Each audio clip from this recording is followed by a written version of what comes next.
कैवल्यं दिव्यदृक्साक्षी आदिकर्तारं कृपानिधे प्रणतक्लेशनाशाय अनन्ताय नमो नमः। अल्पज्ञोऽहं सर्वज्ञोऽहं सत्शरणं जुगलरूपं त्वं नमामि। भगवान श्री करुणा सागर महाराज की जय। सत केवल साहे। ઉલટ ક્રિયાનો આ 5મો ક્લાસ છે. આપણે હમણાં રજોગુણની જે આકાંક્ષાઓ 10 છે એની ઉલટ ક્રિયા ચાલુ છે. પહેલી આપણે કરી શ્રવણ આકાંક્ષા, બીજી શીતોષ્ણ ગયું, અને અત્યારે આજે જે થશે એ નિરીક્ષણ આકાંક્ષા થશે. શીતોષ્ણ આકાંક્ષાની અંદર 325મું પાનું છે, એને એકવાર વાંચી લઈએ આપણે. હવે શીતોષ્ણ આકાંક્ષા તે અંતર્બાહ્ય શીતોષ્ણપણાની એવું થાય છે. તે એક એક તત્વના સ્પર્શે કરીને નાના પ્રકારે વર્તમાન થાય છે. એવું સકલ તત્વ ભાગનું વર્તમાન તે ચૈતન્ય અંશના સ્પર્શે કરીને ચાલે. હવે શીતનો સ્પર્શ થતાં શાંતિ થાય છે, અને ઉષ્ણ ત્રિવિધ તાપને સ્પર્શે તો તાપ જ ઉપજે છે. વળી જ્યાં સુધી નિજ સ્વરૂપ અને કર્તાના સુખની શાંતિ પ્રાપ્ત ન થઈ ત્યાં સુધી સદાકાળ તત્વોની સંગતિએ દાહપણું છે જ.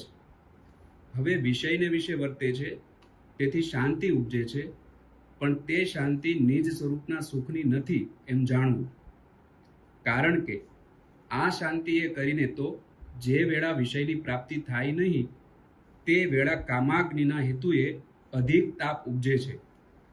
એટલા જ માટે કામ વિદ્યુતરૂપ તાપને સમાવવા સારું સતગુરુ સંતને સર્વાંગે પ્રેમ ભાવે મળવું. આમ અંગો અંગ ભેટ થાય એમ મળવું. જેમ પતિવ્રતા પોતાના પતિને ભેટે તે પ્રકારે વૃત્તિ, અભિમાન, ગુણ, ભાવના સહ સંત પદને વિશે અખંડ રતલીન થઈ જવું. આમ અનંત પ્રકારની ક્રિયા પરમ ગુરુમાં લીન કરીને સર્વભાવે પ્રેમ સહિત સ્પર્શવું તે જ સર્વજ્ઞ પરમ ગુરુનું ભજન છે. પછી તેના એટલે કે પરમ ગુરુના સ્પર્શના પ્રતાપે પરમ પદનો દિવ્ય અનુભવ બોધ જાણવામાં આવશે. આ બોધ લક્ષ વડે દ્યગરૂપ અંશને અનાદિ સિદ્ધ નિજ કરતા માલમ પડશે.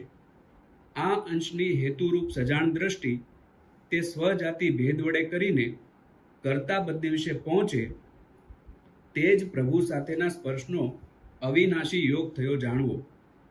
પછી આ ઉપરાંત નિજ આપના આપરૂપ અંશને સ્પર્શ થવાનું કંઈ પણ બાકી રહેતું નથી. આ પ્રમાણેના જ સ્પર્શે કરીને અંશને દિવ્ય મહદ સજાણ તનુને વિશે અપૂર્વ શાંતિ થાય છે. આવી શાંતિ પ્રાપ્ત થયા વિના તેમજ અહીં સુધીનો અનુભવ મેળવ્યા વિના જીવને વિયોગના દુઃખનો તાપ અખંડ રહે છે. આ પ્રમાણે તાપના સ્વરૂપને તથા શાંતિના સ્વરૂપને જાણીને તાપને ગ્રહણ ન કરતા અતિ ઉજાગ્રતપણે શાંતિ સુખના પ્રમાણનો વિવેક ગ્રહીને સંતજને સર્વકાળ શાંતિ જ ભોગવતા રહેવું. આપણે જે શીતોષ્ણ આકાંક્ષાની આ ક્રિયા સમજ્યા, ભાઈ આ બધા અંશના સ્પર્શે કરીને જ બધી ક્રિયાઓ ચાલુ છે. સ્પર્શ કે માત્ર શીતોષ્ણ આકાંક્ષાની અંદર માત્ર સ્પર્શ છે. અંશનો સ્પર્શ જ્યાં જેને નથી થતો ત્યાં બધે અજીવન છે, એટલે જીવન નથી. ટૂંકમાં ત્યાં જડતા છે. અને જે અંશનો સ્પર્શ થાય છે તે બધાને જીવન મળે છે. અંશનો સ્પર્શ જ્યાં સુધી પ્રણવને છે ત્યાં સુધી અહંગ પ્રણવ છે એ જાગ્રત છે, અને અહંગની ઓટની અંદર લિંગ છે. જે લિંગને પછી અડે છે એટલે લિંગ જાગ્રત થાય છે, એની અંદર ઉત્સાહ વધે છે, અને એ લિંગ છે એ નિહંગ થાય છે. નિહંગ જે થાય છે એની સાથે ઓહંગ અને સોહંગ બે પ્રણવ જોડાયેલા છે. આ જે લિંગ છે એ પ્રણવ રૂપી છે. લિંગ આને પણ કીધું છે, બ્રહ્મને યોનિ પણ કીધું છે ને લિંગ પણ કીધું છે. કારણ કે એ પ્રણવ રૂપે છે, ત્યાં મહદ પ્રણવ રૂપે એ જે પ્રણવ છે એનો સ્પર્શ થયો એટલે નિહંગ નીચે જ્યારે આવ્યું ત્યારે એની ઓહંગ અને સો એને બંને લાગ્યા. એક પ્રકૃતિનો પ્રણવ લાગ્યો, એક પુરુષનો પ્રણવ લાગ્યો. નિરંજનનો જે પ્રણવ લાગ્યો એ પુરુષનો પ્રણવ છે, એને સોહંગ કીધું. અને આ બાજુ આવ્યા તો ઓહંગ થયો, તો ઓહંગ 52 આંગળમાં ગયો, પેલો 12 આંગળમાં ગયો. એટલે એની જે ચક્રની ગતિ હતી એ પ્રમાણે એની અંદર ચક્રની સાથે જે નાડીઓ જોડાયેલી હતી એને આ પ્રણવે પાછું એના સ્પર્શ કરીને નાડીઓને સજીવન કરી. નાડીઓને જેવી રીતે સજીવન કરી એ રીતે સાથે સાથ ચક્રોને સજીવન કર્યા. આ સાથે સાથ ચક્રોને જે રીતે સજીવન કર્યા સ્પર્શ કરીને, આ બધા એકબીજાને સ્પર્શ કરે છે, સ્પર્શ કરીને સજીવન કર્યા, જાગ્રત કર્યા બધાને. અને એ જાગ્રત થયા, જે જડ હતા એને પણ જાગૃતિ આપી, એની અંદર પણ ચેતનતા પૂરી. જેમ દીવાની અંદર આપણે દિવેલિયાની અંદર જેમ દિવેલ પૂરીએ આપણે, એ રીતે ઘી પૂરતા એ દીવો પ્રજ્વલિત થાય છે. એવી રીતે દીવાની અંદર જે અગ્નિ હતો એ પણ ઘીનો જે વિશેષ અગ્નિ હતો એ એને પ્રકાશિત કરવા મળે. રૂની અંદર અગ્નિ તો હતો પણ એટલો લાંબો સમય ટકી શકે એવો નહોતો. એને તમે સળગાવો ખાલી રૂની વાટને તો એ ખાલી 1 મિનિટની અંદર છે એ સળગી જાય, કદાચ અડધો મિનિટ લાગે એને. પણ તમે એને ઘી સાથે સળગાવો એટલે પછી એ જેટલો સમય તમે એમાં પૂરેલું છે ઘી, એટલો સમય લાંબો, આખી રાત અખંડ પણ ચાલે. આ 9 દિવસના નોરતાની અંદર 9 દિવસ સુધી અખંડ ચાલે તમે એમાં પૂર્યા કરો તો એ સ્પર્શે કરીને અગ્નિ જે રૂને સ્પર્શ થયો છે ઘીનો, અને જે રૂ છે એની ઉપર અગ્નિની જ્યોત છે, એ જ્યોતનો સ્પર્શ થયો, એ સ્પર્શે કરીને ઘીનું રૂપાંતર સ્પર્શે કરીને ગેસમાં થાય છે. અને ગેસ છે એ ધીરે ધીરે સળગતો દેખાય છે આપણને. તો એવી રીતે આ બધું જે અત્યારે ચાલે છે એ અંશની જ સ્પર્શેન્દ્રિયના કારણે બધું સ્પર્શ કરીને ચાલે છે. હવે જે રીતે 7 ચક્રો સક્રિય થયા તો એની સાથે 7 ચક્રોની સાથે એના પ્રણવ છે 21,600, એ એના પ્રણવો છે. તો 21,600 આખા દિવસના શ્વાસો સક્રિય થયા. મૂલાધારના છે એ 600 થયા, લિંગસ્થાનના છે સ્વાધિષ્ઠાનના 6,000 થયા, મણિપુરની અંદર નાભીના છે એ 6,000 થયા, અનાહત હૃદયના છે 6,000 થયા, એટલે 18,600 થયા. કંઠના વિશુદ્ધિની અંદર 1,000 થયા, આજ્ઞાચક્રના 1,000 ને બ્રહ્મરજના 1,000, એટલે 21,600 એ શ્વાસ શરૂ થયા. પ્રણવે કરીને શ્વાસને અડ્યો. પ્રણવ શું કર્યું? પ્રણવ શ્વાસને સક્રિય કર્યો. શ્વાસ અને પ્રણવ બે આપણે જુદા નથી સમજી શકતા, કારણ કે એને જ્યારે આપણે કહીએ કે આ પ્રણવ એટલે પ્રાણાયામ એટલે શ્વાસ જ હોય ને એમ. પણ શ્વાસમાં જે ગતિ આવે છે, જે જીવન આવે છે એનું નામ પ્રણવ. જે હવા છે એની અંદર. હવે પછી એની પાછળ જે શ્વાસના 3 ભાગ કરી નાખ્યા, ઈડા, પિંગળા અને સુષુમ્ના. એક ગરમ, એક ઠંડો અને એક મધ્યમ. આ પણ એનો સ્પર્શ થયો. આ પ્રણવનો સ્પર્શ થતા ક્યાં સુધી આવ્યો? ઓહમ સોહમ છે એ ઓહમ સોહમ સુધી આવી ગયા. ઓહમ સોહમ પ્રાણાયામ સુધી આવી ગયો. પ્રાણાયામ છે એ શ્વાસ સુધી આવી ગયો. શ્વાસ સુધી હવા.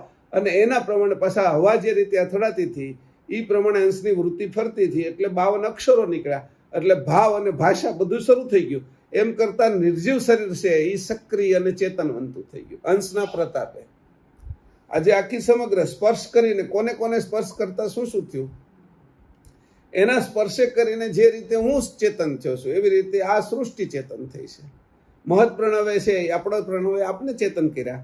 એના જે પ્રણવ હતા એની અંદર પાછા તત્વના પ્રણવને ચેતન કર્યા. એની મૂળ પ્રણવ હતો એની તત્વના, એટલે અપાનને ભૂમિ તત્વના પ્રણવને ચેતન કર્યો, જળ તત્વના પ્રાણ, અગ્નિના ઉદાન, વ્યાન વાયુનો અને સમાન આકાશ તત્વ ગત આકાશના. આ પ્રણવને ચેતન જેવા કર્યા એટલે એની હદ સુધી ગતિ કરવા માંડ્યા. જેની હદ હોય ત્યાં સુધી ગતિ કરે. કોઈ 4 આંગળની કરી, કોઈ 8ની કરી, કોઈ 12ની કરી, કોઈ 16ની કરી, કોઈ 18ની કરી. એવી રીતે મહદ પ્રણવે સૃષ્ટિને એમાં કરોડોની ગણતરી કરી. કરોડ કોષ સુધીના. આ 10 કરોડ, 7.5 કરોડ છે, 5.5 કરોડ છે, 3.5, પોણા 3 કરોડ છે અને 1.5 કરોડ છે. ત્યાં સુધીના એ કોષનો એ પ્રણવ ચાલ્યો. એના કરીને આખી સૃષ્ટિના બધા જીવ જંતુ સહિત આપણો પ્રણવ પણ એમાંથી જ આવ્યો. મહદનામાંથી આપણો અલ્પ પ્રણવ આવ્યો. એ બધાને ચેતન જે રીતે કર્યા, તો એ જે આપણો અંશ છે એની આપણે ચેતન કર્યા છે. એવી રીતે મહદ અંશ છે. મહદ અંશે કરીને એ સૃષ્ટિ ચેતન થઈ છે. વ્યષ્ટિ, સમષ્ટિ અને પરમેષ્ટિ આ બધું જ ચેતન થયું છે સ્પર્શે કરીને. તો આવો આ સ્પર્શ, અને એ જ સ્પર્શે કરીને નર અને નારી દરેક જાતિની અંદર એ બંનેના સ્પર્શે કરીને પછી સૃષ્ટિ પણ ચાલે છે. સ્પર્શ કેટલો જાડો થઈ ગયો. શરૂઆતનો જે સ્પર્શ હતો એ એકદમ સૂક્ષ્મ હતો, એ સ્પર્શ છે એ કેવો હતો? અંશે જે સ્પર્શ કર્યો એ વૃત્તિ રૂપે હતો, પણ વૃત્તિએ સ્પર્શ તો કર્યો. પછી વૃત્તિ રૂપે જે હતો એની પછી જયારે શુક્રાણુ નીચે આવ્યો, નાભીએ ચોંટી ગયો, ત્યારે વૃત્તિ એટલે રોશન અને સમીરા એટલે નાનો એવો પ્રણવ, સૂક્ષ્મ પ્રણવ, એ બંને જ્યારે ભેગા થયા એટલે પછી રોશન અને સમીરા બંને થયા. હવે સમીરાનો ભાગ વધતો ગયો એટલે એ જ્યારે 9 મહિના પછી નાડીઓની અંદર જે બીજા મહિને નાડીઓ તૈયાર થઈ અને એની અંદર બધે જ આપણી 72,000 નાડીઓ છે એ ચેતન થઈ અને એની અંદર જે પ્રણવ વહે છે એ ક્યાંનો હતો? તો કે રોશન સમીરા. કે વૃત્તિ એટલે રોશન, રોશન એટલે પ્રકાશ. વૃત્તિ જે હતી અંશની પડી એટલે અંકુર પાક્યો. અંકુરમાંથી હવે આને શરીર પકવવાનું છે, 9 મહિના તૈયાર કરવાનું ને. એટલે શરીરની અંદર ખાલી રોશનથી નહીં ચાલે. રોશન છે તો એ પતલો પડશે એટલે એના માટે એને પાછો શ્વાસ વતી લેવો પડશે, એટલે એની જાડાઈ ધારણ કરી. એટલે રોશન અને સમીરા બે ભેગું થયું, પણ તોય હજી પતલો પ્રણવ, એને ભૂખ તરસ હજી ન લાગે એવો પ્રણવ, એની અંદર વિકાર નથી. અને એ 9 મહિનાની અંદર જે રોશન સમીરા છે એમાં સમીરાએ કામ કર્યું નસોની અંદર વહેવાનું. રોશન આગળ રહે, ગતિ આપે, અને સમીરા એની વાહે એટલે પેલી પોળી થતી જાય. આપણે ફૂગ મારીએ અને ફુગ્ગો કેમ પોળો થતો જાય એવી રીતે આગળ નસો બધી પોળી થતી જાય. એટલે એ 9 મહિનાના કાળક્રમની અંદર બીજા મહિને નસો બધી તૈયાર થઈ ગઈ, પણ 9 મહિના સુધી એની અંદર વહ્યો જે પ્રણવ એના કારણે નસો બધી મોટી થતી ગઈ. એવી રીતે જે નાડીઓ આખી બંધાણી 72,000 નાડીઓ, આમ જોઈએ તો તંતુઓ સાથે આપણે જોઈએ તો 72 કરોડ સુધી પહોંચી છે, તો અતંત સુધી લઈએ તો એવી રીતે જે બંધારણ થયું એની પછી રોશને ગતિ કરી લીધી. હવે સમીરા છે, સમીરાએ ગતિ કરી લીધી. રોશન હવે શાંત થઈ ગયો, એ વૃત્તિ રૂપે ઉપર ચડી ગયો. અને જેવો જન્મ થયો એટલે નાકનો પ્રાણાયામ જ્યારે શરૂ થયો, શ્વાસોશ્વાસની ગતિ આખી, તો ઈડા, પિંગળા અને સુષુમ્ના એ જેવી નાડીઓની અંદર હતી 72,000 નાડીઓને આ શ્વાસે સક્રિય કરી. ત્યારે આપણે સ્પર્શે કરીને આ શરીર સક્રિય થયું છે. એ જ સ્પર્શ પાછો જડ કરી અને પાછા આપણે આપણા સંતાનોને પેદા કર્યા, જીવ માત્રના, પશુ પક્ષીના બધા જ આ રીતે સ્પર્શે કરીને ઉત્પન્ન થયા. તો સ્પર્શની જે ગતિ છે એ ગતિ ઉત્પન્ન ક્યાંથી થઈ છે? તો કે મહદની અંદરથી. તો એની વાત કરી કે મહદ સ્પર્શ કોને કર્યો? તો કે અંશીએ અંશને સ્પર્શ કર્યો છે. અને એ જે સ્પર્શ છે એનો અનુભવ છે એ જ્યાં સુધી આપણે પ્રાપ્ત ન થાય ત્યાં સુધી હજી કામના અને વાસના મટે નહીં. કારણ કે કામના અને વાસના એ કીધું છે નહીં કે જ્યાં સુધી એનો સ્પર્શ, એટલે એની કીધું કઈ શાંતિ, જે સ્પર્શની શાંતિ હતી, કઈ કર્તાના સ્પર્શની અંશને એ શાંતિ નહીં મળે ત્યાં સુધી દાહ રહેશે. જે કામનાઓ ઈચ્છાઓ છે ઇન્દ્રિયોની એ બધી દાહ ઉત્પન્ન કરશે. એટલે આ પ્રમાણે તાપના સ્વરૂપને તથા શાંતિના સ્વરૂપને જાણીને તાપને ગ્રહણ ન કરતા અતિ ઉજાગરપણે શાંતિ સુખના પ્રમાણનો વિવેક ગ્રહીને સંતજને સર્વકાળ શાંતિ જ ભોગવતા રહેવું. હવે આ સર્વકાળ શાંતિ ભોગવવી, એનો સ્પર્શ કરવો, આમાં તો બે ભેગું છે. ઇન્દ્રિયના સુખની અંદર બંને ભેગું છે, દાહ પણ છે ને સુખ પણ છે.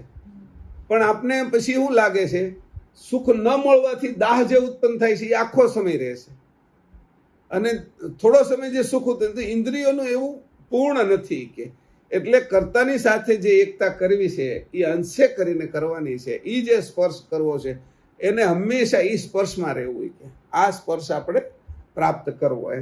હવે કર્તા સાથે અખંડ આ યોગ રાખવો. આ જે શાંતિ પ્રાપ્ત કરવી કેવી રીતે કરવી? નકર તો આપને કામનાનું જ દુઃખ રહેશે, વાસનાઓ મટશે નહીં. અનેક પ્રકારની વાસનાઓ જાગ્યા કરશે. છેલ્લે તો જન્મ મરણની જ વાસના છે. જન્મ માટે કામ પહેલો ઉત્પન્ન થયો છે, એ જ કામ પાછો જન્મ આવે છે. તો આ બાજુનું કામ છે એને ઉલટ ક્રિયા, એને ઉલટો કરી નાખવો અને ત્યાં સુધી પહોંચાડવો, એની નામ આ ઉલટ ક્રિયા કરી આપણે. હવે આગળની જે ઉલટ ક્રિયા છે એને વાંચીએ આપણે. 322 ઉપર છે, પાના નંબર 322, ફકરો બીજો. હવે આને હું થોડી તમે વાંચતા જાઓ, પછી એને જ્યાંથી અટકાવવા જેવું લાગે ને હું કહીશ. હવે નેત્રે કરીને નિરીક્ષણ કરવાને સર્વજીવ પ્રવૃત્ત થાય છે. તેમાં કોઈ કામની ઈચ્છાએ કરીને તો કોઈ સહજ સ્વભાવે આંતરબાહ્ય દ્રષ્ટિએ સ્ત્રી પુરુષો સર્વ જુએ છે, પરંતુ વિષય ભાવ બુદ્ધિનું જે જોવાનું તેનો ત્યાગ કરીને જોવું.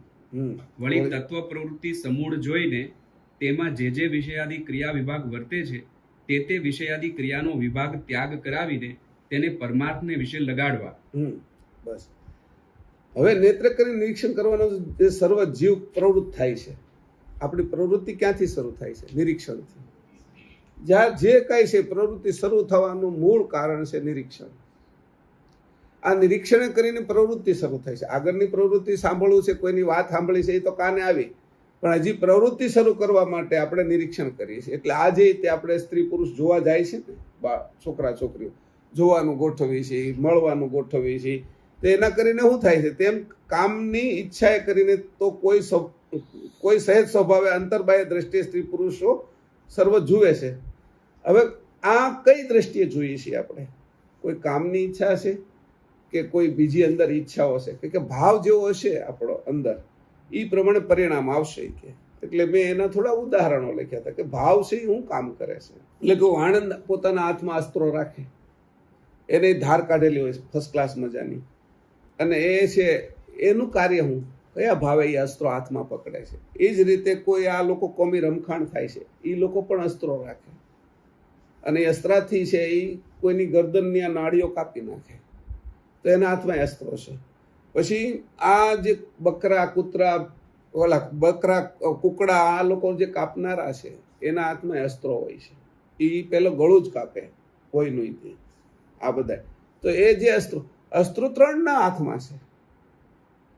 આ લોકો છે એ ખૂન કરે છે, અને આના હાથમાં છે એ અસ્ત્રાથી દાઢી કરે છે પહેલાના, અને સરસ મજાનું એનું રૂપ આપે છે. અસ્ત્રાથી બીજું પણ ઘણા જે એના યોગ્ય કાર્ય છે એ કરે છે વાણંદ, અને એની અંદરથી બક્ષિસ મેળવે છે. આ જ્યારે એ જ ભાવ છે, તો ભાવમાં વસ્તુ તો એક જ છે બંનેના હાથમાં, પણ ભાવ ફરી જતા શું થાય છે કે મારી અંદર જે ભાવ ફરી ગયો એ ક્રોધ છે, એની અંદર વાસનાઓ પુષ્કળ પ્રમાણની છે, અથવા મારે કોઈને શું કહેવાય વેરભાવ છે.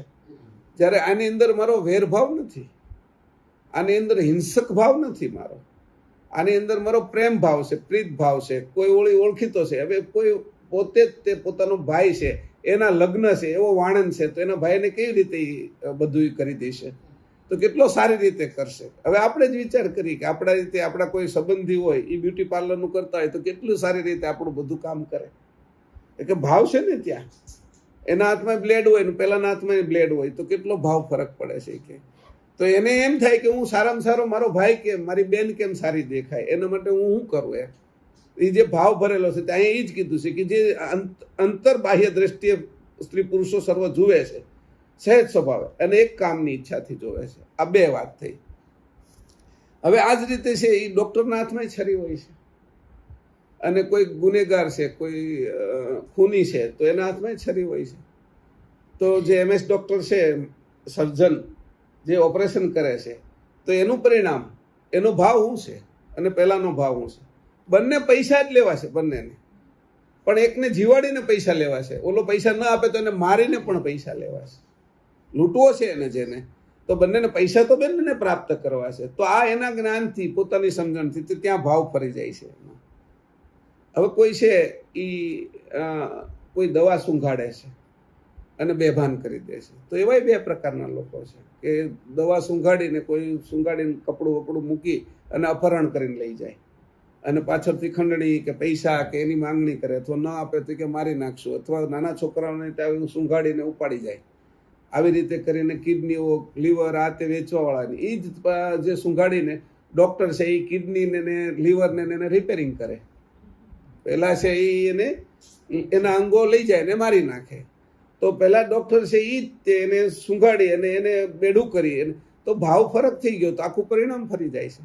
તો અહીંયાથી હવે ઉપાસનાની અંદર કયા કયા ભાવો કામ કરે, આપણે જે ઉપાસના કરીએ છીએ એની અંદર, તો એવી રીતે ભાવ ફરક જે આખી ગતિ છે એ અહીંયા કીધું છે કે જો આ રીતે તમે જોશો કે.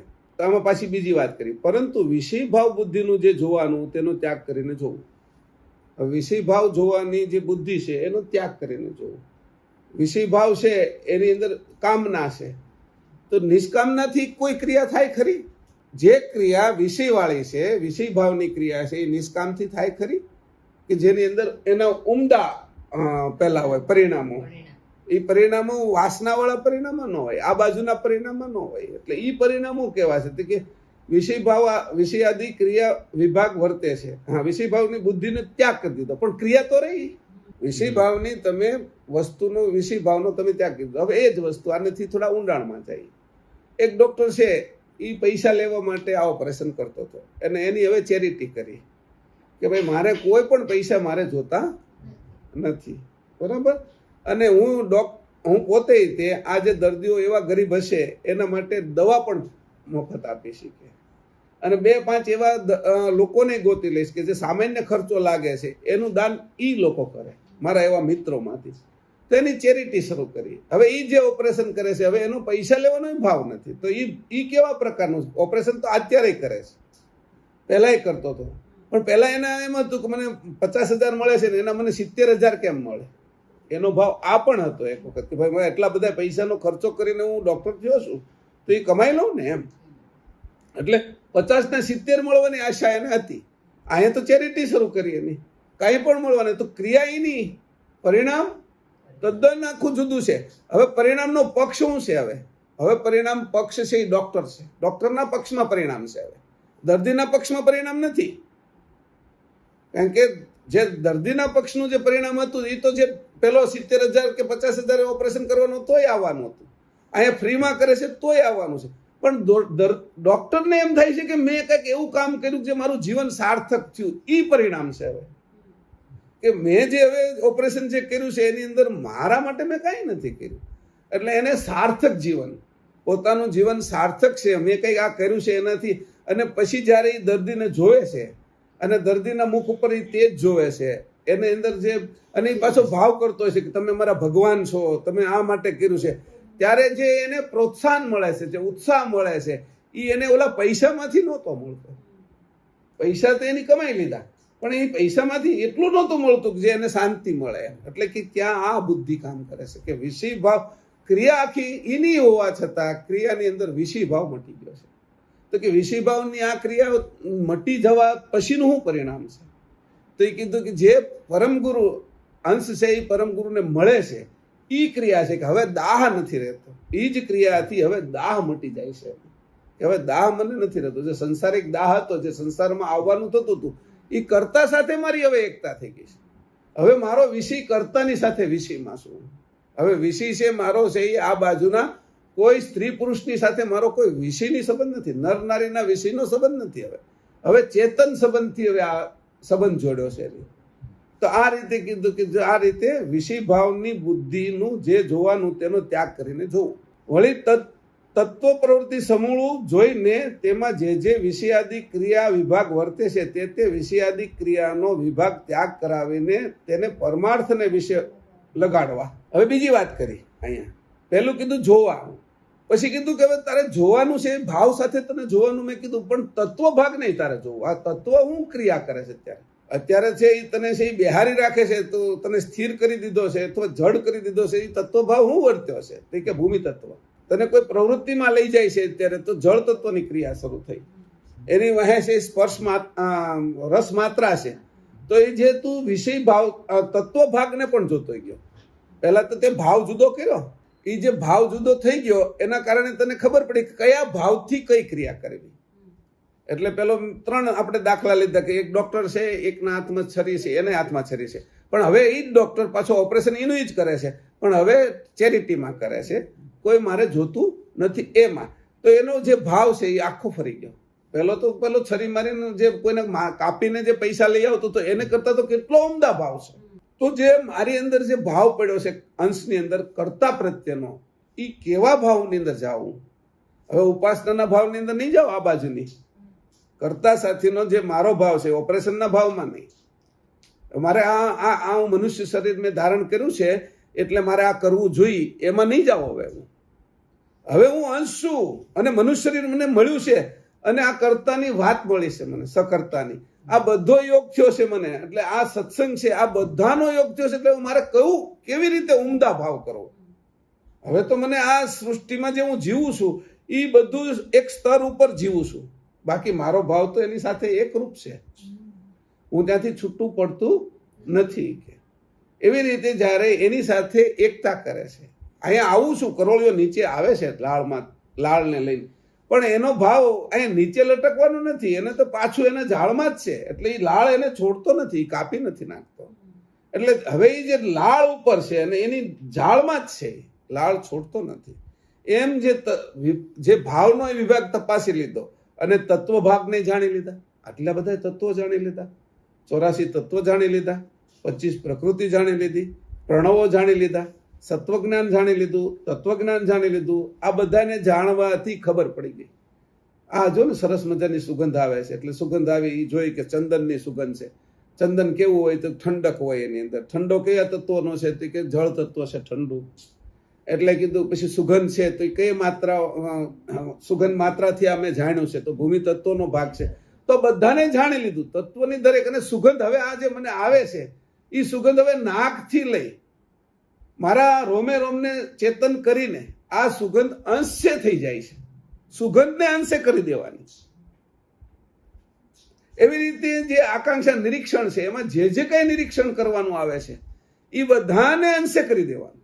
તત્વ ભાગને બાદ કરીને જોઈ લીધો કે તત્વ ભાગને મારે આમ વર્તાવો છે. હવે નિરીક્ષણ, હવે હું જે જોઉં છું તો કોને જોઉં છું કે મૃદુલાબેનની આંખને જોઉં છું. તો આંખથી મેં નિરીક્ષણ કર્યું કે મૃદુલાબેનની આંખમાંથી તો એનો અંશ જ દેખાય છે. હવે મને કઈ બીજું તો દેખાતું નથી. કે કેમ કે જોનારો તો અંશ છે, અંશ ન હોય તો આંખ કેવી રીતે જોઈએ? કે આ રીતે કરીને અંશે થઈ ગયા.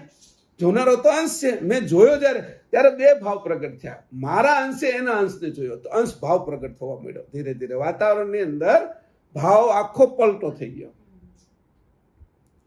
જે રીતે મારે જોવાનું હતું એ દ્રષ્ટિ મેં ફેરવી નાખી. હવે અને આ દ્રષ્ટિ ફેરવાથી તો ક્રિયા જુદી ન થઈ. ક્રિયા જોવાની તો થઈ જ તે, પણ જયારે ભાવ આવ્યો ત્યારે આખી ક્યાં સુધી પહોંચી ગયું કે આ રીતે કરીને અંશે થઈ ગઈ. મારી જે નિરીક્ષણ દ્રષ્ટિ પણ અંશે થઈ ગઈ. કે હવે તત્વ ભાગ એમાં અંશે થઈ ગયો. અત્યારે જે કઈ આપણે બેઠા છીએ કે જે કઈ વર્તન કરી રહ્યા છીએ એ તત્વ ભાગનું વર્તન છે ને.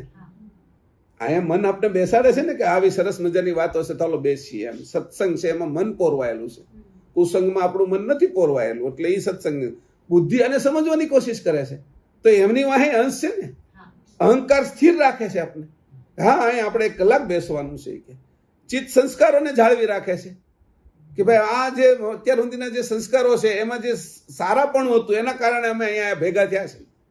હવે એ સારાપણું વધતું જાય અને એ ચેતન લક્ષનું થઈ જાય. જે અમારું હિરણ્ય ગર્ભનું હતું, જે જળ પક્ષનું હતું, એમાંથી હિરણ્ય ગર્ભમાં આવ્યા, બ્રહ્મ સુધી આવ્યા. અને બ્રહ્મમાંથી હવે હિરણ્ય ગર્ભ છોડીને અમે ચેતન લક્ષમાં જઈએ છીએ.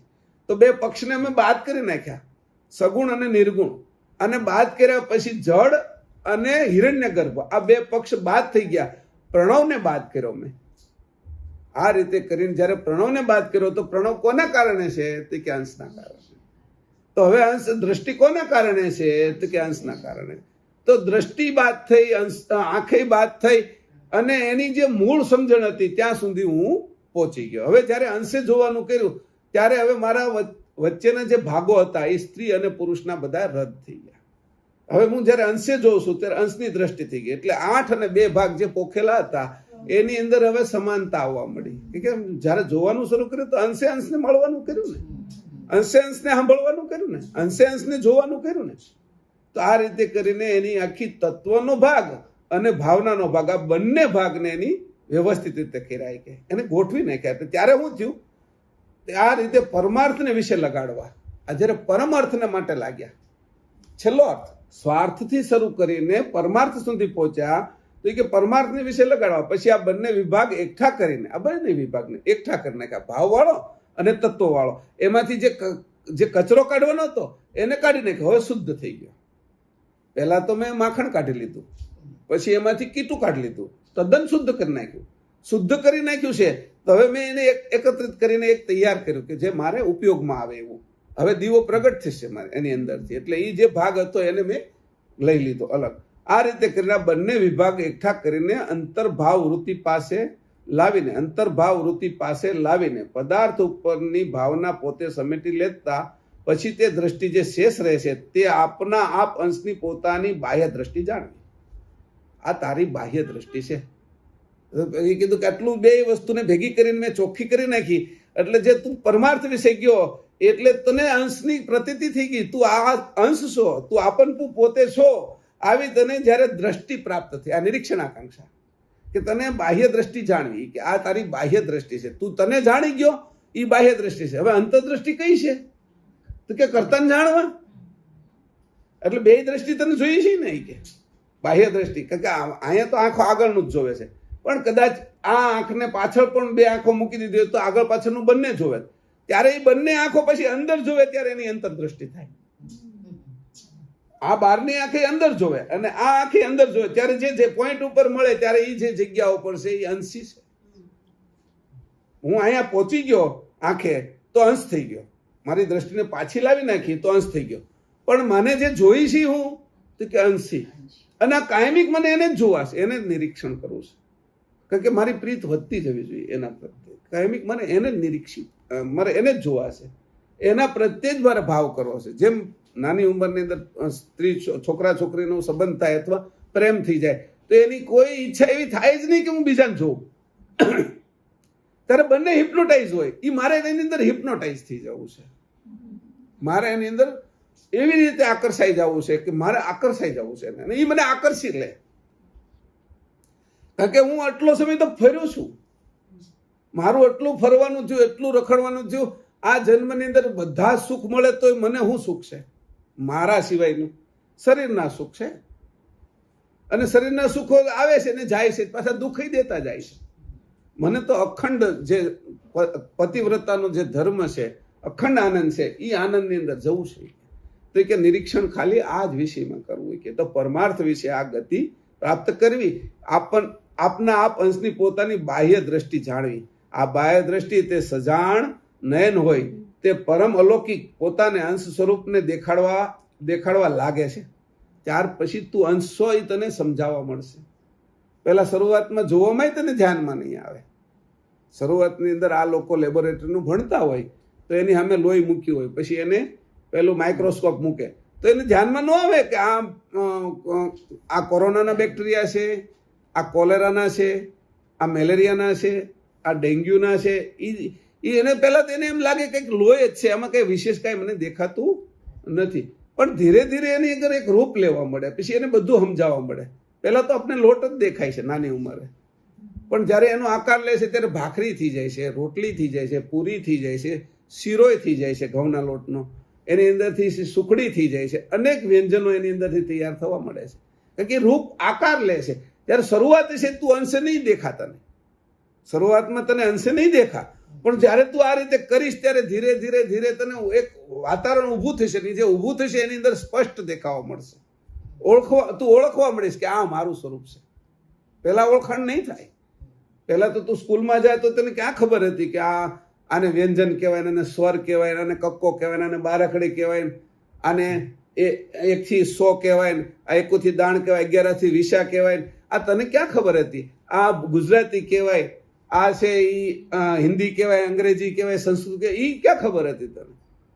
કારણ કે જે રીતે વર્તનમાં આવતું ગયું એ પ્રમાણે મને ખબર પડતી ગઈ કે આ ગુજરાતી છે, ગુજરાતીની અંદર આ પદ્ય છે, આ ગદ્ય છે, એ કે એની આ પાછા પદ્યના ગદ્યમાં પાછા એમાં કે આ નવલકથા છે, આ પાઠ છે, આ હાઈકુ છે, આ કવિતા છે, આ દોહો છે, એનાય ભાગ પડવા મળ્યા. એની અંદર એ રીતે પાછા સમાસોના વ્યાકરણની અંદર એને હોતી ભાગો પડવા મળ્યા. બધી જ ખબર પડવા મળી. કેમ તને ખબર પડી? કે જે રીતે તું નિરીક્ષણ કરતો જાય છે એમ તારું આ સ્વરૂપ પ્રગટ થતું જશે. આ નિરીક્ષણ પણ તારું આ રીતે તારે ઓળખવું છે. આ અભ્યાસ કરીશ તું આ રીતે કરતા વળી આ જ દ્રષ્ટિએ સકર્તાને પણ દેખીને ઓળખવાના છે. તારે જે દ્રષ્ટિથી તું તને જાણતો થઈ જાય એ રીતે સકર્તા જાણ, પણ તને તો ઓળખતો થઈ જાય. માટે દિવ્ય નિજ રૂપ પોતે અને તેના પતિ એ બંનેનું વિલોકન કરવું એ જ નિરીક્ષણ પણ હોય. તે અતિ ઉત્તમ અભ્યાસ એ પ્રેમ સહિત કરવું. પાછું કેવું કરવું? અભ્યાસ કરવું. આપણે સ્કૂલમાં ગયા અભ્યાસ કર્યો, પહેલા એ તે લેબોરેટરીમાં ગયો તો એની બરાબર જોયું, પેશાબની અંદર, લોહીની અંદર, કળફાની અંદર જે કાંઈ છે એને ધીરે ધીરે ખબર પડી કે આ રોગનું કારણ છે.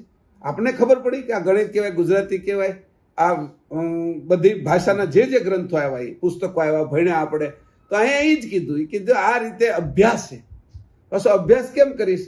એટલે કોઈ પરાણે સ્કૂલે મોકલાવીને જાય એમ નહીં કે ધક્કો મારીને મોકલ્યા છે મા બાપે. ઘણા તો 2 જણા ઊંચકીને લઈ જતા, સમજાવું? શું કહેવાય ને, ટાંગા ટોળી કરીને લઈ જતા હોય. ટાંગા ટોળીને 2, 3, 4 જણા થઈને સ્કૂલમાં એવી રીતે કે તું અભ્યાસ નહીં કરતો કે આનો પ્રેમ સહિત કરવો. જો આ રીતે તને પ્રેમ જ્યારે થશે કરતા પ્રત્યે અને તારા પ્રત્યે તને પ્રેમ થશે. અત્યારે તું જે પ્રેમ કરે છે એ તારા વગરનો પ્રેમ છે. તું ખાલી નકોડો, એની અંદર કશું જ પ્રેમ નથી. કારણ કે તને તું પ્રેમ ન જ્યાં સુધી કર્યો હોય ત્યાં સુધી તું બીજાને પ્રેમ વાસ્તવમાં સાચો કરી ન શકે. એટલે તું બનાવટ કરે છે. અત્યારે જે કાંઈ પ્રેમ જગતમાં દેખાય છે ને એ બધા બનાવટી પ્રેમ છે. એ ભગવાનને કરતો હોય, મૂર્તિને પૂજતો હોય તો બનાવટી. કારણ કે પોતાને જાણ્યા વગર, પોતાને પ્રેમ કર્યા વગર એ મૂર્તિની પૂજા કરશે, એ ઉપવાસ કરશે, એ તીર્થયાત્રા કરશે, એ માળા કરશે, તો જ્યાં સુધી ભાવ પણ કરશે, એની અંદર ભક્તિ પણ નવધા કરશે. આ 9 પ્રકારની ભક્તિ કરે, પણ જ્યાં સુધી તું તારી ભક્તિ નહીં કરી શકે, તારી અંદરનો તારા પ્રેમની સાથે પ્રેમ નહીં કરી શકે, તું ત્યાં સુધી આ બધો જે બાહ્ય છે એ બધો પ્રપંચ છે. એ 5નો છે. 25 પ્રકૃતિ 5માંથી ઉત્પન્ન થયેલી એ પ્રપંચી છે. કારણ કે તું પ્રપંચથી ન્યારો અને અલગ છો કે તદ્દન. આ રીતે તું જ્યારે અલગ કરીશ, અભ્યાસ એ પ્રેમ, ઉત્તમ અભ્યાસ એ પ્રેમ સહિત કરવું. પહેલી કીધું સામાન્ય અભ્યાસ ન કરવું. સામાન્ય અભ્યાસ કરે તો એની અંદર તો આપણે કઈ નહીં, પાસ થઈ જવું છે કે 35% આવ્યા તો બસ, એ સામાન્ય અભ્યાસ છે. બરાબર છે. વિશેષ અભ્યાસ કરે છે, પણ આ તો કેવું કીધું, ઉત્તમ અભ્યાસ. વિશેષ અભ્યાસ કરે છે એને હવે ફર્સ્ટ ક્લાસ આવે એમ, પણ ઉત્તમ અભ્યાસ કરે છે એને એવું છે કે મારો પહેલો નંબર જ આવવો જોઈએ. તો એને કીધું ઉત્તમ અભ્યાસ કરજે. વિશેષ ન કીધું, સામાન્ય ન કીધું. અને એનથી નીચે જાય તો એ કે હવે આપણે પાસ થવાનું ક્યાં છે કે બાપાને નોકરી ખેતી કરશું, કે કંઈક બીજું હોય તો કે દુકાન છે એમાં બેસી જશું, તો કે એ લોકો નહીં ચાલે. અહીંયા આવો અભ્યાસ નહીં કરતા. કે તો કીધું ઉત્તમ અભ્યાસ છે અને પ્રેમ સહિત કરવું. આ રીતે નિરીક્ષણ આકાંક્ષાને ઉલટાવી તારે કે ઓહો હે અંશ, તમે સદગુરુ લક્ષ વડે ઉલટીને દેખશો તો સનાતન પ્રભુ દેખવામાં આવશે. જો હે અહો અંશ, કે જો તારે આ રીતે થશે ત્યારે તારી અંદર અહો ભાવ ઉત્પન્ન થશે. અહો કીધું છે. અહો એટલે અંદરની જે અંદર રોમાંચ થાય છે, કે જે આપણે ઓડકાર આવી જાય, તૃપ્તિ થઈ જાય છે. અહો એટલે તૃપ્તિ એક છે કે તને એક અંદરથી તૃપ્ત થશે. કે અહો હે અંશ, તમે સદગુરુ લક્ષ વડે ઉલટીને દેખશો તો સનાતન પ્રભુ દેખવામાં આવશે. આ સનાતન પ્રભુ છે. કે તું જે કોઈને પ્રેમ કરે છો, જેને નિરીક્ષણ કરે છો, એ કોઈ સનાતન નથી. અને તું જેના દ્વારા કરે છો એ પણ સનાતન નથી. આંખે તે કાયમિક નથી, આ શરીરે કાયમિક નથી. તું પોતે સનાતન છો અને તારા કરતા પણ સનાતન છે. આ લક્ષ્ય સનાતન, તને સનાતન પ્રભુ દેખવામાં આવશે. શરૂઆતમાં નહીં દેખાય તને. બધા પેલા આ જે બાળકનો જન્મ થાય છે એને તો બધું કાળું કાળું ધાબા જ ધાવતા દેખાતા હોય. એને કઈ સ્પષ્ટ રૂપ નથી દેખાતું હોતું. એની આંખ ખુલ્લી હોય પણ હજી એની આંખ છે એ નિરીક્ષણ કરી નથી શકતી. એ ખાલી જોવે તેની સામેથી કંઈક કાળું ધાબું પસાર થતું હોય ને એ નહીં જોતું હોય. એ 15-20 દિવસ થાય, 25 દિવસ થાય, મહિનો થાય એટલે સ્પષ્ટ થવા મળે. પછી એને રૂપ દેખાવા મળે. એ રૂપ દેખાવા મળે પછી 3-4 મહિના થાય ત્યારે એ ઓળખતું થાય રૂપને હોતી કે આ કાયમિક આવે છે, એટલે એને ઓળખી જાય છે. એની અમે હાથ પણ લાંબો કરે છે. 4-5 મહિનાનું થાય એટલે આને મેં જોયું છે એટલે એ ઓળખી જાય છે. પણ નવું આવે તો એને એની આગળ નથી જતું. કેમ? એની ઓળખાણ હજી પ્રીતિ બંધાણી નથી, કારણ કે હજી એને ઓળખતું નથી. એટલે અહીં કીધું તને આ રીતે પ્રેમ કરીને પ્રભુ દેખવામાં આવશે. કે આ રીતે તું એને જોઈ શકીશ. કે એક સાથે નહીં દેખાય, કે તું અભ્યાસ કરજે. એટલા સારું પરમ ગુરુ શ્રીમંત કરુણાસાગર ભગવાનનું રૂપ, સોહમ સ્વરૂપ, અખંડ ગતિ રૂપ જોતા રહેવું. હવે કીધું અખંડ ગતિએ સોહમ સ્વરૂપ જોવું. આમ તો નિરંજનનું સ્વરૂપ છે, પણ એને કીધું કે એની સાથે પરમ ગુરુનું વ્યાપક સ્વરૂપ જોડાયેલું છે નિરંજનની સાથે. કારણ કે સોહમ પ્રણવ છે એ પુરુષનો છે, અહીંયા અંદર આવે ત્યારે. પણ જે વ્યાપક સ્વરૂપ છે એ પરમ ગુરુનું છે. જે વ્યાપક સ્વરૂપ છે એ પરમ ગુરુનું, એ સ્વરૂપને તારે અખંડ ગતિ રૂપ જોતા રહેવું. તારી ગતિ એમાં જ રાખજે. આ જે ગતિ ક્યાં થાય? ઘડીક વાર થાય ને ત્યાં આમ વહી જાય, આટા મારતી હોય, ઘડીક આમ વહી જાય. મન બધે જ ફેર્યા કરે. મન જેટલું ગતિવાળું આ સંસારમાં કોઈ ગતિવાળું નથી. તો એ કે ગતિ તારે એ મનની પકડી લેવી. એ ગતિએ કોને જોવાના? તે કે શ્રીમંત કરુણાસાગર ભગવાનનું રૂપ, જે અખંડ ગતિ રૂપ જોતા રહેવું. અખંડ ગતિ રૂપ છે કે એમાં જાણ આવી છે. કે એ જાણે કરીને હું સાંભળી શકું છું, કાનમાં આવી છે નથી. એ જાણે કરીને હું સુગંધ લઈ શકું છું, નાકમાં આવી છે એની જાણ. એ જાણે કરીને હું નિરીક્ષણ કરી શકું છું, એ આંખમાં આવી છે. એ જાણે કરીને હું સ્વાદ લઈ શકું છું, જીભમાં આવે છે. એ જાણે કરીને મારા પગમાં ગતિ ભરે છે. એ જાણે કરીને મારો શ્વાસ હાલે છે. એ જાણે કરીને મારું લીવર હાલે છે, કિડની હાલે છે, ફેફસા હાલે છે, હૃદય હાલે છે, એ જાણે કરીને હું સ્પર્શ અનુભવું છું. આ જે જાણ છે એને તું બધી જ જોતી જાય, બધે જ અનુભવ કરતા જાય કે હે અંશ આ રીતે કરીને તારે અખંડ ગતિરૂપ જોતા રહેવું. સંત તે મહાન સમર્થ પરમગુરુ હોય તેની દેહાંતર તેમના સોહંગરૂપ મૂળ ખરા સ્વરૂપની કેવું દેહાંતર, દેહ નથી એનું અને છે. તું ક્યાં એવો છો તારે દેહ હોય? તે તો ધારણ કરેલો છે, તારે ક્યાં દેહ છે? તું એવો જ છો. તારું જો સ્વરૂપ તું જોઈ લે તો તું દેહ વગરનો છો જ કે અત્યારે. તે અત્યારે ધારણ કરો, કપડાં પહેર્યા તેનો અર્થ એવો થોડો છે તું કપડાં છો.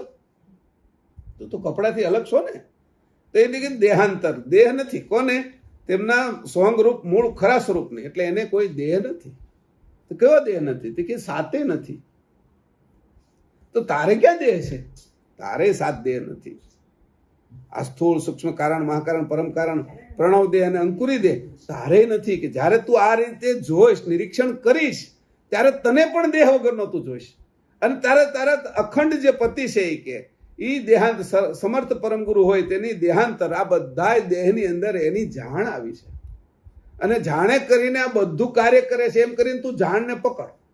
આ જાણે કરીને જેની જાણ છે એ મારા પતિ છે, એ અંશી છે અને હું એનો અંશ છું. આ રીતે તું જાણી કે પરમ આકૃતિ પ્રથમ અતિ ઉલ્લાસે જોવી કે નહીં? દેહાંતર પરમ આકૃતિ પ્રથમ અતિ ઉલ્લાસે જોવી. એથી કરી પૂર્વે એટલે આગળ જોવાનું જે નિરૂપણ કરી ગયા છીએ તે પુષ્ટિ પામશે.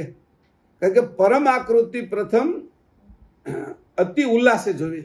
ઉલ્લાસ નહીં હોય તને, ઉત્સાહ નહીં હોય તો પરમ આકૃતિ તને નહીં દેખાય. દેખાશે ખરું? આપણે રોડ ઉપર જતા હોય ને તો આપણે જે વસ્તુનો ઉલ્લાસ હોય ને એ વસ્તુ તદ્દન ચોખ્ખી દેખાય. પણ તમે જે રસ્તે જતા હો એમાં તમને જેનો ઉલ્લાસ ન હોય, જેના પ્રત્યે તમને કઈ પ્રીત ન હોય, એવા કેટલી દુકાનો આવીને વહી જતી હોય તો તમને એની અંદર કાંઈ દેખાય નહીં. દુકાન બધી ખાલી જ જાતી હોય. એક કપડાની દુકાન છે, એક રમકડાની દુકાન છે, એક દવાની દુકાન છે, એ બધી દુકાન ખાલી જાય છે. પણ તમે જવાના છો તો બ્યુટી પાર્લરમાં જાવ છો એટલે તમને દેખાય છે એક બ્યુટી પાર્લર. અથવા તમે લેવા જાવ છો શાકભાજી તો તમને શાકભાજી બીજી બધી ખાલી દેખાય છે તમને. એમ જગત આખું ખાલી છે, તમને આ એક જ દેખાવું જોઈએ. જગત આખું ખાલી છે કે તમારું લક્ષ્ય આ છે કે આવો પરમ ઉલ્લાસ થવો જોઈએ કે મને તો આ જ જોઈએ છે એમ. એટલે આવો ઉલ્લાસ અતિ ઉલ્લાસે જોવી. એથી કરી પૂર્વે એટલે આગળ જોવાનું જે નિરૂપણ કરી ગયા છે તે પુષ્ટિ પામશે. આગળ જોવાની જે વાત કરી છે અંશ અંશની તારું સ્વરૂપ એ તારે જોવાનું છે, એ પુષ્ટિ પામશે. એને બળ મળશે કે જેમ દીવાની અંદર તમે ઘી ઉમેરો અને એની પુષ્ટિ થાય એ રીતે કે આ રીતે તારી જોવાથી તારી પુષ્ટિ પામશે. આગળની જે વાત હતી એમાં બંને વસ્તુ હતી, અંશ અને અંશી પામશે. અહો હે અંશ, સકલ તત્વની ક્રિયા સહિત સ્વરૂપ જાણીને જોવાનું મળે તે મહા અદ્ભુત હોય, અપૂર્વ જાણજો. એને કીધું ક્યારે? સકલ તત્વની ક્રિયા સહિત. ખાલી અંશ અંશીની વાત નથી કીધી. અહીંયા હું કીધું સકળ તત્વની ક્રિયા સહિત. તું બધા જ તત્વની ક્રિયા જાણી ગયો.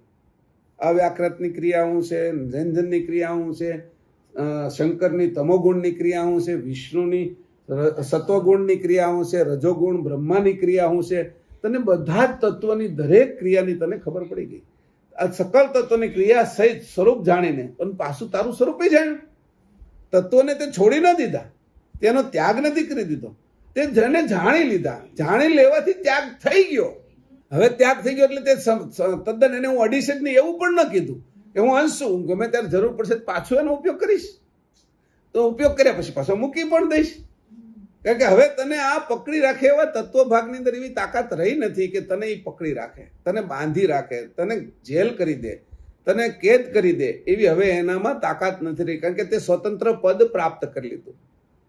તું જ્યારે કેદી હતો ત્યારે તને કેદની અંદર જેલની અંદર પૂરી દેવા માટે મોટી જબર દિવાલ હતી, પેરેગીરો હતા, પોલીસો હતા, તારી જે છે એ કસ્ટડી અલગ હતી, તને છે એ હાથે પેલી હાથકડી પણ પહેરાવેલી હતી, બેડીઓ પણ પહેરાવેલી હતી. તો તું જેલ, પણ તું તને એમાંથી જેલર બનાવી દીધો.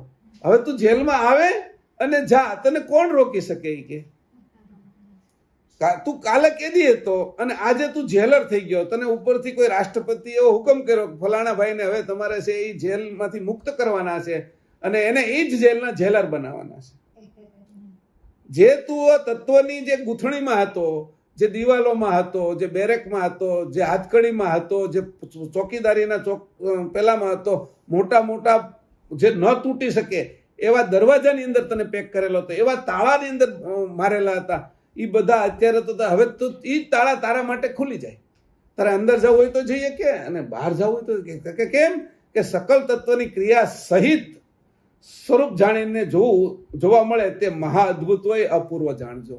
ઓલા છોડીને ગયા એને આ નહીં જોવા મળે કે સંસાર છોડીને ગયા એના હાથમાં આ નહીં આવે કે તું સંસારમાં રહ્યો ને સંસારથી અલગ રહે કે સ્વતંત્ર પદ તે વાસ્તવમાં પ્રાપ્ત કર્યું કે સંકાદિકો હજી આટા મારે છે કે હજી ફરે છે. બ્રહ્મા વિષ્ણુ શંકરને કાર્યમાં રહેવું પડે છે, સંહારના કાર્યમાં, પોષણના કાર્યમાં, ઉત્પત્તિના કાર્યની અંદર. સૂર્યને પ્રકાશિત થવું પડે છે કે ચંદ્રને ઠંડક આપવી પડે છે કે એ બધા હજી બંધનની અંદર છે. હે અંશ, તું કેવો ભાગશાળી છો કે આને તું કે તારું મહા અદ્ભુત હોય, અપૂર્વ જાણજો કે અપૂર્વ ક્યારે પણ નથી થયું એવી ઘટના તું જાણજે. આ પ્રકારે જોયા સિવાય પદાર્થ અને પરમપદ જોવામાં આવશે નહીં. આ પ્રમાણે જોયા સિવાય બે વાત કરી દીધી કે પદાર્થને જોયું અને પરમપદને હું જોઉં છું અહીંયા બેઠો બેઠો. દરેક પદાર્થનો હોતી મને સ્વાદ મળે છે. હું આ બાજુ રહી શકું છું. અત્યારે મને શીરો ખાવાનું મન થયું તો ખાઈ શકું છું, પણ શીરો મને બાંધતો નથી. હવે આ રીતની આખી ક્રિયા કરી, એની જ ક્રિયા પણ આખી ફરી ગઈ, આખી ક્રિયાથી આખી ફરી ગઈ, આખું રૂપ ફરી ગયું. જે જોવાની આખી ક્રિયા હતી એ દ્રષ્ટિ જ ફરી ગઈ આખી. તો કે જો તું કે આ રીતે પદાર્થ અને પરમપદ જોવામાં આવશે નહીં. આ પ્રકારે જોયા સિવાય પદાર્થ અને પરમપદ જોવામાં આવશે નહીં. તું આ રીતે જોઈશ તો જ પદાર્થ અને પરમપદ બંને તને જોવામાં આવશે. ઓલા લોકો છોડીને નીકળી ગયા, એને પદાર્થની કઈ વસ્તુ નથી. આ પદાર્થમાં પડ્યા, એ પરમપદને જાણી નથી શકતા અને બંને હદ વચ્ચે લટકે છે કે તો આવા આ છે એ ગતિ નથી કે બ્રહ્મ જ્ઞાની થઈ ગયા છતાં પણ આ સ્થિતિ છે. અને આ જે અતિ સંપત્તિ વાળો છે, પૃથ્વીનું રાજ્ય મળ્યું છે, ઇન્દ્રને ઇન્દ્રાસન મળ્યું છે અને સ્વર્ગનું રાજ્ય મળ્યું છે, એ પણ સુખી નથી. એને ભૌતિક સુખો બધા, પણ એને આ બે વસ્તુનું સુખ નથી કે તો તને તો કે બંને હું આપી શકે. હવે આ પદાર્થ બે પ્રકારના છે. એમાં એક તો તત્વ અંશ સમેત સકલકૃત જાણવું, તત્વ અંશ સમેત સકલકૃત, અને એક આ તત્વ અંશ સહિત કૃતને ઉત્પન્ન કરનાર બીજો. આ બે પક્ષ છે. બીજું તે સજાણ સ્વરૂપ રૂપ ખુદ કેવલ કરતાનું જે અનાદિ ભાષક એટલે ભાસને કરનાર ભાસ્કર. આ ઉભય પદાર્થો જોયા વિના તો તોલમૂલનું પ્રમાણ કંઈ પણ જણાય નહીં. તને માપ કરવાની ખબર નહીં પડે કે આ બંનેને નહીં જોનતો. માપની ખબર પડવી જોઈએ ને કે આ 4 જણાની ચા મૂકું છું તો કઈ 1 કિલો ખાંડ ના નાખી દેવાય, સમજાણું, અને અડધો કિલો ચા ના નાખી દેવાય. કે તને માપની ખબર પડશે. પદાર્થને જોઈશ તો તને માપની ખબર પડશે, કારણ કે તું પોતે અમાપ છો અને માપની પણ તને સંસારમાં રહેવું છે તો તને માપની પણ ખબર પડવી જોઈએ.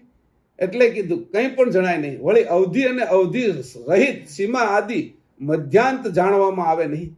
તારી અવધિ નથી અને જે પદાર્થ જોઈએ છે એ બધા અવધિ વાળા છે. જન્મે, જીવે અને નાશ પામે, તો એ કે અવધિ વાળા છે. તો તું બંનેનો અધિકારી છો. હવે તું એકે છોડી દેતો નથી કે તને બંને પ્રાપ્ત થયું છે. કે કેવો આ તારો આ જે મહિમા છે કે ચેતનની અંદર આ મહિમા છે. હિરણ્ય ગર્ભમાં આ નથી, એમાં ભળી જવાનું છે. જળની અંદર તો જડતા જ છે. તો કે ચેતનની અંદર એ છે કે તું જળનો બધાનો ઉપયોગ કરી કે હિરણ્ય ગર્ભનો તું ઉપયોગ કરી કે મનુષ્ય ઘોડાનો ઉપયોગ કરે કે ઘોડો મનુષ્યનો ઉપયોગ ન કરી શકે. ઊંટનો ઉપયોગ મનુષ્ય કરીએ કે હાથીનો ઉપયોગ મનુષ્ય કરીએ કે પ્લેનનો ઉપયોગ એ મનુષ્ય કરીએ કે પ્લેન મનુષ્યનો ઉપયોગ ન કરી શકે કે જળ છે તદ્દન. ઘોડો ભલે હિરણ્ય ગર્ભ છે, વનસ્પતિ ભલે કે કેટલી ઔષધિ છે એની અંદર, એ ઔષધિ છે એનો ઉપયોગ મનુષ્ય કરીએ કે કયું મનુષ્ય શ્રેષ્ઠ છે. તો હંસ, તો મનુષ્ય આ જે હંસ તો બધા કરતા શ્રેષ્ઠ છે. મનુષ્ય જો આટલો શ્રેષ્ઠ હોય 84 લાખ યોનિની અંદર, તો હંસ હું કહું એનું કે મનુષ્ય તો મરવા વાળો તો ખરો ને, જન્મવા વાળો તો ખરો. હંસ ના જન્મવા વાળો, ન મરવા વાળો, અને છતાંય જીવન. તો તારી ગતિ તો આ હોવી જોઈએ કે તો આવી રીતે તને જાણી શકી છે કે તું આ બંને વસ્તુને કેવી રીતે જાણી શકીશ કે એટલે તને તોલ માપ કરતા આવડશે. આ ઉભયને તું બરાબર જાણી લઈશ ને એટલે તને માપ આવડશે, બરાબર માપ કરી શકીશ. એટલું માપ કરીશ એટલે તને બધું જ વિવેક વાળું પરમ વિવેક આવી જશે. અને આ રીતે અવધિ અને અવધિ રહિત સીમા આદિ મધ્યાંત જાણવામાં આવે નહીં. તે માટે પરમ ભેદ લક્ષ અને આદર રાખી સર્વ નર નારી જીવ જોજો. જે જોયાના પ્રતાપથી જીવનું અનંત કલ્પનું કાર્ય સરશે. જે તું આ રીતે જોઈશ તો તારા જીવનું જીવનું જે અનંત અંત વગરનું અનંત કલ્પોથી જે આપણે ભટકીએ છીએ, જે રખડીએ છીએ, એ કાર્ય સરી જશે. જે કાર્ય હજી સર્યું નથી, આપણું અહીંયા બેઠા છીએ ને હજી સર્યું નથી. હવે આમાં બેઠા બેઠા પાછું એ કાર્ય સરી જવું જોઈએ, એ ઉકલી જવું જોઈએ. એટલે એને કીધું કે આ રીતે તારું સરશે. હવે પ્રથમ તો ચરાચર વિરાટ દેવ અને સામાન્ય વિશેષ અંશની આજ લઈ કૃત માત્ર જોવું. પહેલા તેને કીધું ચરાચર વિરાટની અંદર આખું વિરાટ જોઈએ, એનું પોષણ, એનું પોખણ, એ બધું જાણી લીધું. આપણે જે ક્લાસ કર્યા હતા શ્રાવણ મહિનાની અંદર, ત્યાં આગળ મેં વિરાટનું પંચીકરણ કીધું હતું. તો કે વિરાટનું પંચીકરણ, દેવોનું દેવાંગનાઓનું પંચીકરણ અને સામાન્ય વિશેષ અંશ, એટલે સામાન્ય વિશેષ અંશની કેટલી ગતિ છે અને વિશેષ અંશની કઈ ગતિ છે, એ સહિત કૃત માત્ર જોવું. આ બધું કૃતમાં આવી જાય. અંશી તે કૃતમાં છે પણ એ અંતર્વૃત્તિનો છે. આપણે એની સાથે એકતા કરી શકીએ પણ કૃત બાકીનું કૃત એની હારે એકતા ન કરી શકે. કે દેવોય ન કરી શકે, વિરાટ પણ ન કરી શકે. અંશ કરીએ કે વિરાટનો અંશ કરીએ કે દેવનો અંશ કરી શકે. સમજાણું? આ રીતે તારે કૃત માત્ર જોવું. પછી આ કૃતના પરમ કરતા વિશે ગમ લઈને તે ગતિ જોવી. પછી આ કૃતને જોયા પછી આના કોણ છે, આ કૃતના પરમ કરતા વિશે ગમ લઈને એવી બુદ્ધિ પ્રાપ્ત કર કે આ કૃતના કરતા પરમ છે અને એ પરમની ગતિ લેવી, ગતિ જોવી. હવે આ ઉપરાંત વેદ, શ્રુતિ અને સ્મૃતિ વિશે પ્રમાણયુક્ત જોવાનું કંઈ પણ રહેતું નથી. તારે આ બધું બાદ થઈ જશે કે વેદ, શ્રુતિ અને સ્મૃતિ આ બધા જે શાસ્ત્ર છે. કેમ કે તું સ્વસંવેદમાં આવી ગયો, તારી સંવેદનામાં આવી ગયો. તે વાદમની જે સંવેદના હતી, દમ વાદમ એટલે વેદ જેમાંથી ઉત્પન્ન થયા છે, એ સંવેદનાને તે બાદ કરી નાખી કે એ બધી હેઠેની છે. એમાં તારે હવે કઈ જોવાનું રહેતું, એ બધું ઓટોમેટિક સમજાઈ ગયું. જોવાનું નથી રહેતું, એ તો તને તરત સમજાઈ ગયું છે. એ તો તને રસ્તામાં આવી ગયું એટલે તને તરત જ ખબર પડી ગઈ તું જાગ્રત છો એટલે સંપૂર્ણ તારાથી જોવાઈ ગયું. જે વેદના અભ્યાસીઓ, શ્રુતિના અને સ્મૃતિના અભ્યાસીઓ પણ આ નહીં જાણતા એટલું તું જાણતો હશે. કારણ કે તને સ્વાભાવિક રીતે જાગ્રત અવસ્થા અતિ ઉજાગ્રત થઈ ગઈ છે તારી. જે તારી આ ઉજાગ્રત દ્રષ્ટિથી તે જોતા માત્રમાં તું સમજી જાશો કે આવી રીતે કંઈ રહેતું નથી. આ પ્રમાણે સ્વસંવેદની ગતિનું જોવાનું દર્શાવ્યું. કેવી રીતે જોઈ સ્વસંવેદ? તો કે આ રીતે સ્વસંવેદ એટલે કે પુસ્તક જોવાનું નથી કીધું. આ રીતે તું સ્વસંવેદની ગતિનું જોવાનું દર્શાવ્યું. આ રીતે જો, આ ઉલટ ક્રિયા કીધી એની નિરીક્ષણ આકાંક્ષાની. જેણે આ પ્રકારે જોયું તેનું અનંત કલ્પનું કાર્ય સર્યું. જે કર્તા સાથે વિયોગ હતો તેની સાથે સંયોગ થઈને અક્ષય પદ મળ્યું. હવે કર્તા સાથે એક છો તું. જગતમાં રે કરોળિયો ભલે નીચે રહે પણ લાળ તો એક છે ને, ફટ કરીને પહોંચી જશે. હવે જાણ તો એક છે ને મારી, ઓલાની લાળ એક છે, મારી જાણ એક છે અને જાણે કરીને હું પહોંચી જઈશ. એટલે હું કઈ જુદો નથી. સંસારમાં રહેવા છતાંય હું સંસારથી જુદો અને કર્તાની સાથે એકમેક છું. આવી રીતે આ ગતિ એટલે કે અનંત કલ્પનું કાર્ય સર્યું. જે કર્તા સાથે વિયોગ હતો તેની સાથે સંયોગ થઈને અક્ષય પદ મળ્યું. આ પદ છે એ અક્ષય છે. અહો હે અંશ, આપણે તો દગ નેત્રરૂપ જોઈએ, આપણે તો દગ નેત્ર રૂપ છીએ અને આપણા કરતા કેવલ તે પણ દિવ્ય દગ સ્વરૂપે જ છે. હવે એ કેવા છે કે તું તો બધું આ બાજુનું જોઈ શકે છો પણ તું જે જોવે છો એ આ બધા તત્વ પદાર્થને તું જોવે છો એ અંશની દ્રષ્ટિથી જોવે છો. પણ અંશને કોણ જોવે છે? જે એની અંદરથી દ્રષ્ટિ આવી તો કે એ દગ સ્વરૂપે એટલે કરતા અંશી એ પોતે તને જોવે છે એટલે તું જોઈ શકે છે. કારણ કે એની વૃત્તિ, એની ઐશ્વર્યતા, એની જે કાંઈ અંદર હતી ચૈતન્યતા એ તારી અંદર ઉતરી છે એટલે તું આ બધું જોઈ શકે છે કે આ રીતે જોઈ કે હવે દગ રૂપે છે. તે માટે એકને જોઈએ, તે માટે એકને જોઈએ તો જોવાનું બહુ સુલભ થશે. આ રીતે તું જ્યારે તું તને જોશો, દ્રષ્ટિ પાછી વાળીને પદાર્થ જોઈ લીધા અને તારી દ્રષ્ટિ પાછી વાળીને તને જોશો. હવે તે બાહ્ય દ્રષ્ટિથી જોઈ લીધું, પછી તે પાછામાં તારામાં એક દ્રષ્ટિ, જે રીતે કાચબો પોતાના અંગ ખેંચી લે છે પાંચે અને પોતાનો પ્રત્યાહાર જેને કહે છે, એ રીતે તે પાછી તારી દ્રષ્ટિ ખેંચી લીધી અને તને જોયો. તને જોતાની સાથે કીધું કે મને આ ચેતનતા આપે છે કોણ, મને જીવન ક્યાંથી મળે છે, એટલે તરત એક એકને જોઈ લીધા. તો તને જોયો એટલે કરતા તને જોવાઈ ગયા, તરત જ તે કરતા બાજુ નજર ફેરવી નાખી. તો આ રીતે જોયું. તે પરમ અવ્યય વ્યક્તિ હોય, પોતે સ્વજાણ, સર્વજ્ઞ, અખંડ વિભૂતિ રૂપ, અમર અને અચળ છે. જ્યારે તે એક એકને જોયા, એક એટલે તું અને એકને એટલે અંશીને, એક એટલે તું અંશ, અને જેવી દ્રષ્ટિ તારામાં વાળી એટલે તને ખબર પડી કે મને કોણ જીવન આપે છે. એટલે જીવન બાજુ તારી જે દ્રષ્ટિ ગઈ એનાથી તે કેવા અંશીને જોયા, કેવા કર્તાને જોયા. તે પરમ અવ્યય વ્યક્તિ હોય, પોતે સજાણ, તે પરમ અવ્યય. તું અવ્યય તું છો પણ પરમ અવ્યય નથી, એ પરમ અવ્યય છે. તે સજાણ, એ પોતે સ્વજાણ છે, સર્વજ્ઞ, અખંડ વિભૂતિ રૂપ, અમર અને અચળ છે. હવે તું એની હારે જોડાણો, તો આજે જે પદાર્થ હારે જોડાણો હતો એ બધા તો જન્મે અને નાશ પામવા વાળા હતા. તું જેની હારે જોડાય એની જેવો તો થઈ જાશો તું. એટલે હવે તું એની હારે જોડાણો તો તું એની જેવો થઈ જાય છે. વળી અંશનું અને નિજ કરતા પ્રભુનું એક એકને જોવાનું સચિંતક અતિ સચેતન હોય, પરમ સુરેખ છે. આ અતિ સચેતન છે કે, અને ચિંતન સાથેનું છે કે. તું જડ નથી થઈ જતો, સમાધિમાં નથી વયો જતો, તને છે એ જીવન મુક્ત અવસ્થા નથી થઈ જતી. તું સચેતન ચિંતન તારું હજી ચાલુ જ છે કે, તું જડ નથી કે, અને સચેતન છો. આ રીતે પરમ સુરેખ છે. આ રીતે પરમ સુરેખ એક રેખાની અંદર આવી ગયા છો. તે વિશેની આ પ્રતીતિ કહી, એથી કરી વિવેકપૂર્વક જણાય છે. તેમાં અંશની દ્રષ્ટિ વડે તત્વનું વર્તમાન થાય છે. હવે આ દ્રષ્ટિ તું જે આ બાજુ કરે છે તો બધા તત્વ છે એ ગતિમાન થાય છે, અને કહેવલ કરતાને જોયે કરીને અંશ સચેતન થાય છે. કહેવલ કરતા બાજુ દ્રષ્ટિ કરે તો તને જીવન મળે છે, ચેતનતા આવે છે, જાણ આવે છે. આ બધાને તત્વ પદાર્થ હારે કેમ કામ કરવું એની સમજણ અને વિવેક આવે છે કે થાય છે. જેમ સૂર્યના ભાસ વડે નેત્રના તેજને પુષ્ટિ મળવાથી પદાર્થ દેખીએ છીએ તે સિવાય જોઈ શકાતા નથી. સૂર્યને જોઈ નથી શકાતો, જે સાચો સૂર્ય છે એને દ્રષ્ટિને જોતા, પણ જે દ્રષ્ટિએ જે સૂર્યનો પ્રકાશ પડ્યો છે એ પદાર્થ ઉપર પડે છે એટલે આંખ એને જોઈએ કે છે પદાર્થને. અહીંયા આ વાત કરી છે. પણ અહીંયા તો એવું છે કે સૂર્ય છે એ જળ છે અને એ અગ્નિનો ગોળો છે, એટલે એ પ્રમાણે એની સામે આપણે નથી જોઈએ શકતા. પદાર્થોને જોઈ શકીએ બધા, જે સૂર્યના પ્રકાશમાં આપણે દેખાય છે આંખ દ્વારા. આંખ સૂર્યની સજાતી છે એટલે પદાર્થ જ દેખાય છે સૂર્યના પ્રકાશે. પણ જે સચેતન જે જાણ આવી છે કે એ કરતા નહીં આવે છે, એનાથી કરતા પણ તને દેખાય છે કે. આમાં તો આ ફરક છે કે પેલો જડ છે કે.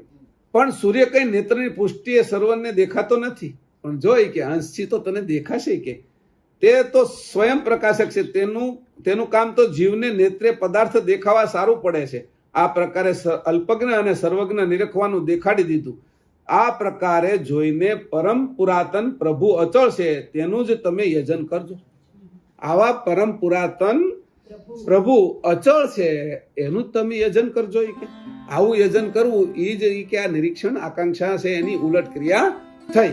આવી ઉલટ ક્રિયા છે એ આપણે નિરીક્ષણ આકાંક્ષાને અહીંયા પૂરી કરી. કરુણા સાગર મહારાજ કી જય. કરુણા સાગર ભગવાન કી જય. સત કેવલ સાહેબ.